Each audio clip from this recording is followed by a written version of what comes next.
Hello les marathoniens de la guitare, j'espère que vous allez bien. Et aujourd'hui, on va parler d'une erreur que je vois très souvent chez ceux qui étudient la guitare jazz, j'ai envie de dire même la guitare en règle générale, ou la musique. Et je pense qui empêche aussi pas mal de monde de progresser. Et justement, on va peut-être même faire une petite série de podcasts comme ça, sur des sujets qui sont liés à ça, c'est-à-dire un peu les erreurs à éviter quand on étudie la guitare jazz.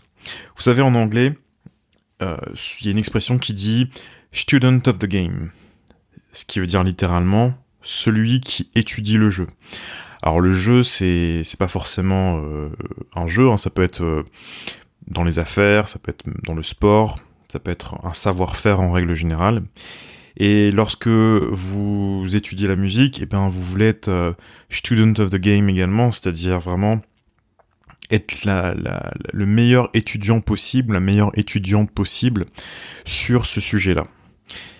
Et du coup, ben voilà, je pense que cette série de podcasts, alors peut-être ça va être des podcasts un peu plus courts, on verra, on n'est pas non plus à la minute près. Je pense que cette série de podcasts peut vraiment être intéressante. Alors pour cette erreur numéro 1, eh bien on va un peu se plonger dans une sorte de fiction, quelque chose qui en tous les cas m'est déjà arrivé. C'est par exemple un cours de guitare qui commence, donc ça se passe bien, on commence à discuter, on voit que la personne en face est motivée, on voit qu'elle pose des questions, etc. On commence aussi à poser soi-même des questions en tant que prof. Voilà, est-ce que par exemple, déjà quels sont tes objectifs, etc. Est-ce que tu connais ça? Est-ce que tu connais par exemple tes arpèges? Et là on va te dire oui, je connais les arpèges, y a pas de souci, passons à la suite. On est là, bon ok, on creuse un peu, et puis finalement on se rend compte que déjà les arpèges sont pas vraiment sus, c'est-à-dire que les positions sont pas vraiment connues. On sait pas forcément la différence entre un arpège, je sais pas moi, majeur 7 et dominante 7. On n'arrive pas forcément à transposer dans différents endroits. Et surtout, on sait pas vraiment les utiliser. Et c'est ce que j'appelle le syndrome « je sais déjà ». Alors, je sais déjà, je pense que c'est une réponse qui a tué des millions de carrières, parce que c'est une réponse qui finalement traduit plusieurs choses, et c'est ce qu'on va voir dans cet épisode, et aussi un petit peu qu'est-ce qu'on peut faire à la place, et je pense que ça pourra aider certaines personnes en particulier. Déjà, ce qu'il faut comprendre, c'est que connaître l'existence de quelque chose, ça ne veut pas dire qu'on l'a assimilé. Donc je répète, connaître l'existence de quelque chose, donc par exemple les arpèges, ça veut pas dire qu'on l'a assimilé. Et souvent quand on fait, quand on dit je sais déjà, eh bien ça traduit plusieurs choses. Je pense que ça traduit au moins 3 choses. La première, c'est on n'arrive pas à savoir finalement si on a suffisamment ou non travaillé un sujet. Si on ne maîtrise pas même 5% du sujet des arpèges par exemple, et que lorsqu'on vous demande est-ce que vous le connaissez, vous dites oui, on sait déjà, passons à la suite, eh bien ça veut dire qu'on n'a pas suffisamment de recul par rapport à ce sujet-là, et on ne sait pas aussi quelle est l'importance de ce sujet-là. Donc ça, c'est déjà le premier point. Donc on n'arrive pas du tout à voir si est-ce qu'on doit continuer ou non à travailler un sujet. Deuxième point, c'est que finalement on s'ennuie vite. C'est-à-dire qu'on a besoin de nouveautés, on a besoin de passer à l'étape suivante un peu de façon précipitée. Et ça pose problème, parce que ça veut dire que on n'arrive pas à faire face à certaines frustrations. Parce que forcément, lorsqu'on apprend des choses, on découvre des nouvelles façons d'improviser ou autre, eh bien, il y a forcément un laps de temps entre la découverte de ce sujet-là et la maîtrise du sujet en question. Et ça, il faut avoir la persévérance, la capacité tout simplement à être patient et à se dire, bah voilà, il faut que je continue à le travailler, ça va venir, c'est quelque chose qui prend un certain temps, et j'ai pas besoin de passer à autre chose pour le moment. Et du coup, le résultat de tout ça, eh bien, c'est que finalement, on peut pas se laisser à soi-même le temps de l'assimilation. Donc, ce problème on s'ennuie vite, c'est quelque chose qui va toucher vraiment à l'assimilation, et ça va conduire tout simplement au fait qu'on va un peu survoler tous les sujets. Et enfin, le troisième point, alors c'est pas forcément pour tout le monde, et d'ailleurs paradoxalement je pense que les personnes qui vont écouter ce podcast là ne vont pas être sujettes à ce point, mais voilà, peu importe, de toute façon c'est toujours bien de le savoir. Je pense que ça traduit un certain manque d'humilité par rapport à la musique. Alors qu'est-ce que je veux dire par là ? Finalement, qu'est-ce qu'on sait de la musique ? Pas grand-chose en fait. Pourquoi ça marche pas ? J'ai envie de dire, aucune idée quelque part. Et le fait de dire, je sais déjà ça montre que on n'a pas saisi en fait toute l'immensité du sujet. Et si c'est le cas, eh bien, il faut tout de suite revenir à la réalité, à savoir que, voilà, sans forcément faire de la fausse modestie ou quoi, mais par rapport à un sujet, on est toujours un peu un débutant. En tous les cas, je pense que c'est important de garder en fait ce regard du débutant lorsqu'on aborde un sujet, quel qu'il soit, que ça soit la gamme pentatonique, les drop 2 ou n'importe quel autre sujet. Parce que c'est justement avec ce regard-là qu'on va pouvoir voir ce qui peut-être nous manque dans ce que l'on fait soi-même, et aussi ça va nous permettre de redécouvrir en fait ce sujet en question. Et justement, je pense que ça permet de pallier le souci d'ennui, puisque justement, si on est toujours dans cette redécouverte, eh bien c'est difficile de s'ennuyer. Alors déjà, je pense que j'ai déjà dit dans ce podcast-là, mais c'est pas quelque chose, c'est pas une accusation que je porte aux personnes qui vont écouter ce podcast. Moi, j'ai déjà été fautif, très certainement, de dire moi ça je sais déjà ou autre. Ça, il n'y a pas de souci.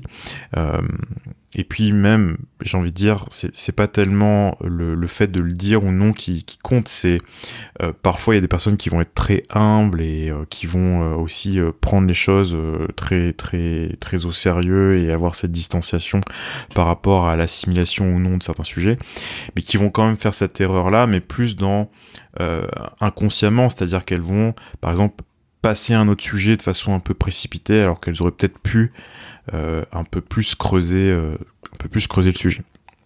Donc c'est pas simplement une question d'attitude ou quelqu'un qui dit de façon presque machinale, bon ça je le sais déjà, c'est un peu plus profond que ça. Mais déjà ce qu'il faut comprendre, c'est que derrière ce je sais déjà, eh bien il y a une envie de progresser. Il y a une envie de franchir les étapes. Il y a une envie, tout simplement, d'improviser des belles phrases dans le cas de l'improvisation jazz. Et ça, aucun souci, on le comprend, on comprend tout à fait. Alors, qu'est-ce qu'il faut faire, justement, à la place de dire « je le sais déjà », eh bien, c'est justement ce qu'on va voir juste après. Alors déjà, je pense qu'on peut se poser des questions, en fait. On peut se poser des questions, et j'en ai relevé au moins 3, et je vais vous les partager, et je pense que c'est des questions que l'on peut se poser à soi-même pour n'importe quel sujet qu'on est amené à travailler.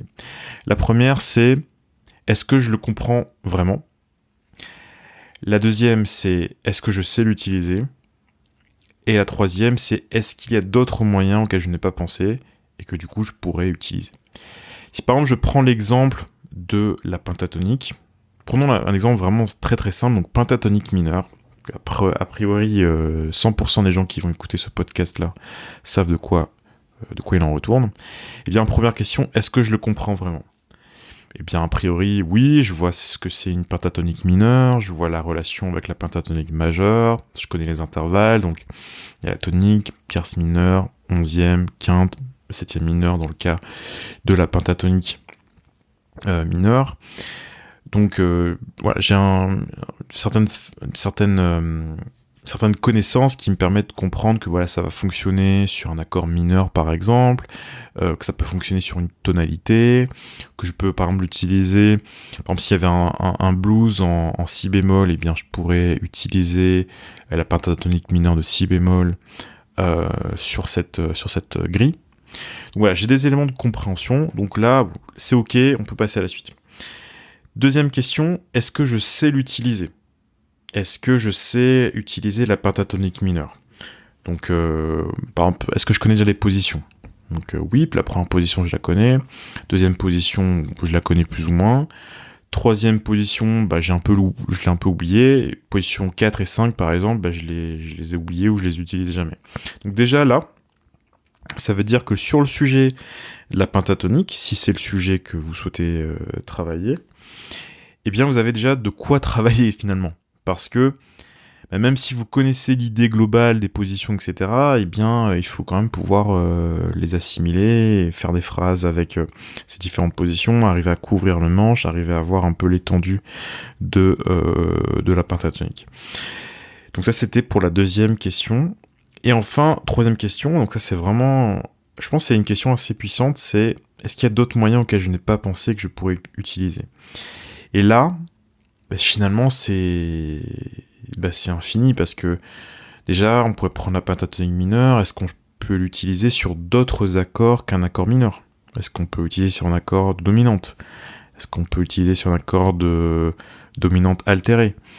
Est-ce qu'on peut l'utiliser sur un accord majeur 7 ? Est-ce qu'il y a différentes façons d'utiliser sur un accord majeur 7 ?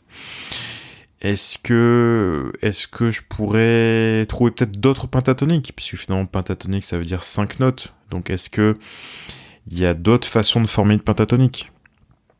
Est-ce qu'il y a d'autres façons de voir la pentatonique ? Peut-être en faisant des accords, pourquoi pas ? Pour aussi chercher ce point-là. Et du coup, quand on est dans ces questions... Et bien tout d'un coup, le sujet de la pentatonique, c'est pas tellement est-ce que je sais ou je sais pas, c'est est-ce que...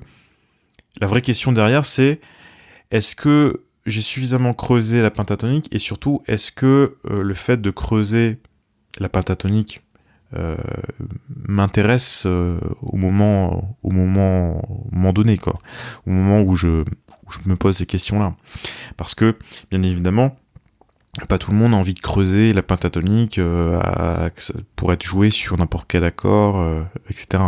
Ça dépend un peu de ce que vous recherchez en musique, etc. Et du coup, ça permet quand même de savoir est-ce que ça vaut le coup de le travailler, est-ce que ça vaut pas le coup, est-ce que je peux passer à autre chose pour l'instant. Donc je répète, 3 questions que vous pouvez vous poser pour à peu près n'importe quel sujet finalement. Premièrement, est-ce que je le comprends ? Donc ça c'est plus au niveau, on va dire, intellectuel, théorique. Est-ce que je sais l'utiliser, c'est-à-dire le côté pratique ? Est-ce que je peux le jouer sur la guitare et faire un peu de musique avec ? Et troisième point, c'est un peu la question vers l'infini, c'est-à-dire est-ce qu'il y a d'autres moyens auxquels je n'ai pas pensé et que je pourrais utiliser ?